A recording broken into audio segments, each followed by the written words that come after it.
Bienvenue au chemin du 4 sur la chaîne de Théa, thérapie holistique d'épanouissement et d'accomplissement pour cet horoscope onomantique du mois de février. Alors, ce mois-ci, en influence mensuelle, vous avez la tempérance. La tempérance qui nous parle de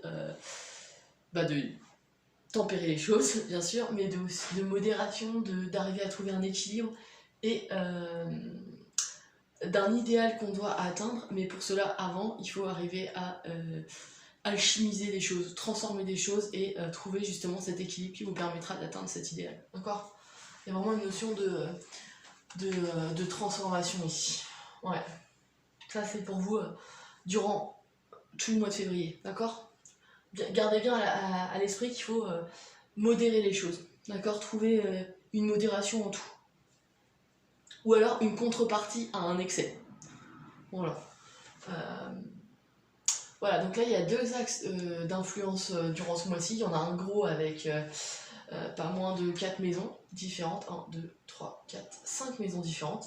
Et un autre où il y a juste 2 maisons comme d'habitude. On va commencer par le petit. Le premier axe d'influence, on a la maison 1, maison 7. Alors, la maison 1, c'est quoi? C'est le caractère, c'est la vitalité, c'est l'image qu'on projette ou qu'on a envie de donner au monde. C'est vraiment la façon qu'on a de s'extérioriser et les moyens qu'on a de le faire, d'accord? Là, vous avez le 5 de bâton. Alors, ce mois-ci, vous êtes du genre à vous chamailler. Alors, pour des choses qui peuvent être importantes pour vous, mais il y a du combat. Alors, combat, c'est peut-être un mauvais terme. Ouais, des chamailleries, ouais. Des chicanages, enfin voilà, il y a de la chicane là. Ouais. Alors, peut-être pour des idées où elle est en verso cette maison, donc c'est peut-être avec quelqu'un du signe du verso, vous allez vous chicaner, c'est possible. En gros, peut-être appuyer sur des points ou voilà, discussion, argumentation sur des points, être pointilleux, enfin voilà, il y a ce genre de notion, d'accord? En face, on a la maison 7 qui représente le conjoint, les ennemis, comme si c'était synonyme, le conjoint, les ennemis, les partenaires professionnels et tout ce qui est contrat, d'accord? Et bien en face, on a aussi un autre 5. Alors, en numérologie, le 5, c'est le mouvement, d'accord? C'est le changement, c'est aussi la liberté, l'indépendance et le mouvement autant intellectuel que physique, d'accord? Donc, ici, il y a vraiment une opposition entre le bâton qui est de l'action, donc qui est plutôt du signe de feu, et les épées qui sont dans le mental, d'accord? Donc il y a peut-être là des choses qui doivent se jouer dans les domaines du conjoint, des partenaires professionnels, des contrats, ou voire même des ennemis. Ça, je vous le souhaite pas. Là, on a le 5 d'épée. Le 5 d'épée nous parle de quoi? De défaite. Là, on peut le voir sur la carte, la personne qui reste, elle a vaincu, d'accord? Donc, soit c'est vous qui êtes du genre très dur et vous avez réussi à trancher et à avoir des propos assez durs et piquants. Et donc, bon, voilà. Soit, mais vu que c'est vous qui représentez la maison 1, j'ai l'impression que c'est l'autre. Donc vous êtes plutôt la personne qui s'éloigne ici et qui est en mode défaite. C'est-à-dire qu'elle a soit perdu la discussion, la dispute, soit elle a l'impression de ne pas avoir eu le dernier mot. Enfin voilà, il y a ce genre de symbolique. Sachant que n'oubliez pas, vous êtes porté par la tempérance durant ce mois-ci, donc essayez de modérer au maximum vos propos, d'accord? On a des chamailleries ici on a des combats pareils, de l'esprit, donc essayez de vraiment... en plus, c'est en Lion, donc essayez de ne pas mélanger votre ego et les faits, les vrais faits, d'accord?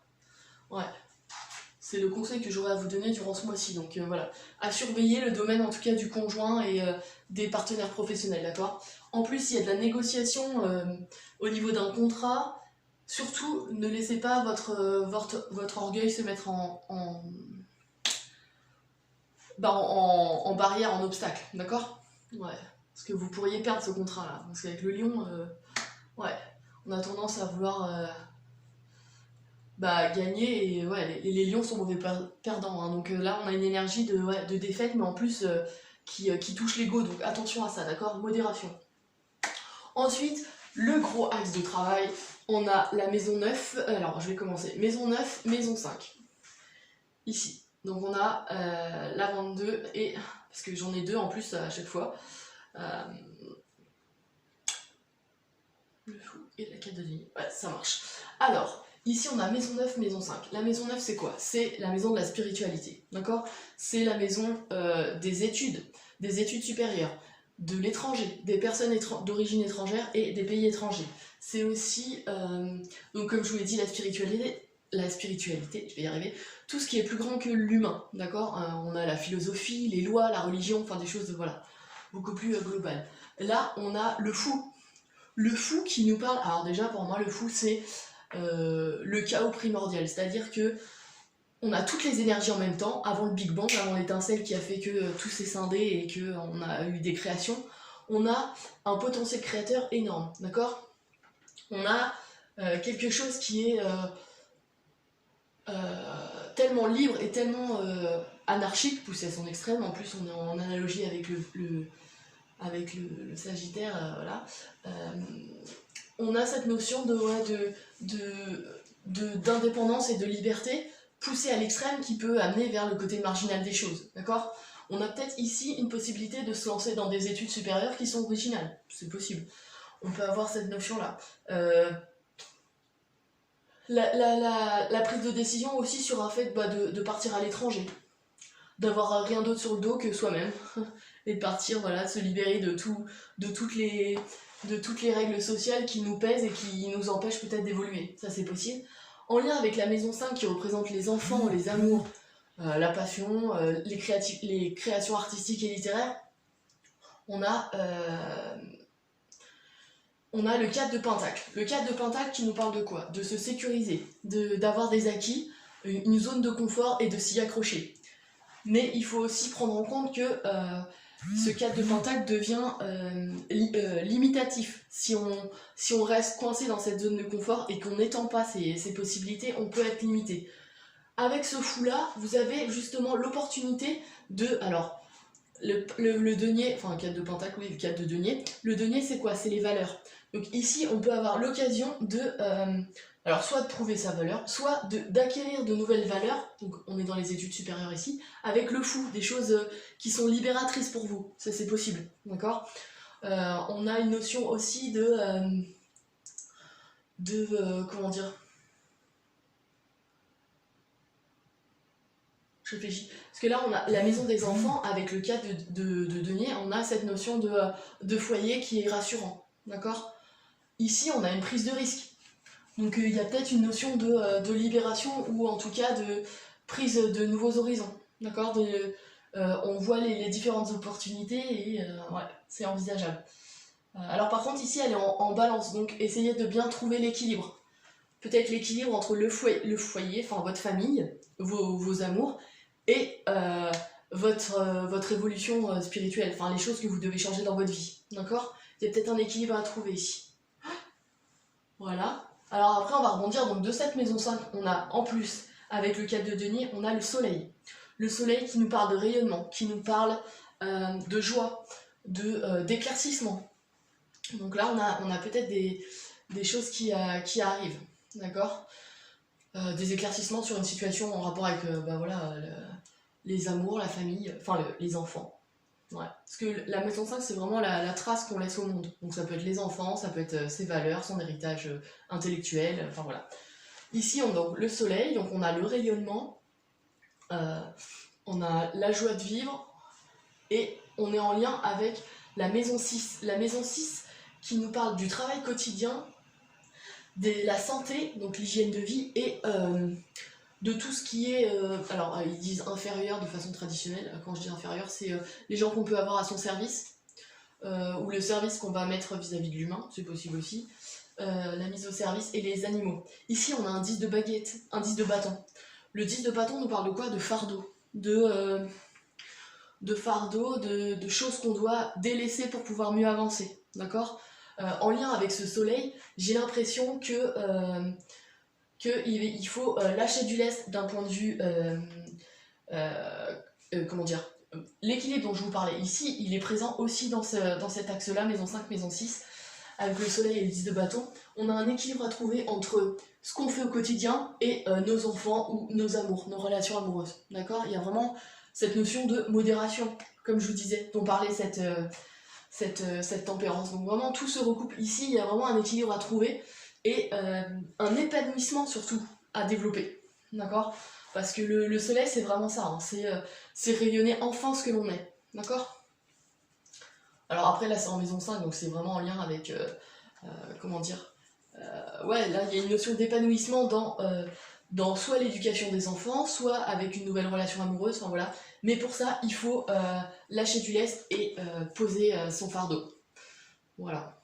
Alors après, le fardeau, c'est vous qui voyez ce que vous pouvez analyser dans votre vie, mais ouais. Sachant que la maison 6, comme je vous dis, c'est la santé, donc l'hygiène de vie, et tout ce qui est en lien avec le travail quotidien, qui est répétitif. D'accord ?